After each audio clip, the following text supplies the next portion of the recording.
स्थापनेच्या पहिल्या दिवशीच आई जगदंबेचं दर्शन घेतलं. कोटमगावची आई जगदंबा म्हणजे साक्षात महालक्ष्मी, महाकाली आणि महासरस्वती यांचा संगम असून ही आई जगदंबा नेहमीच नवसाला पावते. मी तर ह्या गावचा भूमिपुत्रच आहे. मी दरवर्षी यात्रेत सहभागी होतो आणि आई जगदंबेला काही ना काही नवस मागतो. आई जगदंबेने मला आजपर्यंत भरभरून दिलंय आणि इथून पुढेही पण देईल. परंतु यावर्षी मी मात्र खास आई जगदंबाकडे अशी प्रार्थना केली आहे की माझ्या महाराष्ट्र राज्यातील सर्व शेतकऱ्यांना कर्जमुक्त होऊ दे आणि त्यातल्या त्यात नाशिक जिल्ह्यातील नाशिक जिल्हा मध्यवर्ती सहकारी बँकेचे जेवढे म्हणून कर्जदार असतील त्या कर्जदारांना कर्जातून मुक्त होते.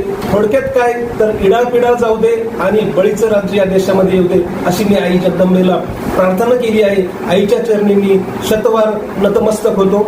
जय जगदंब.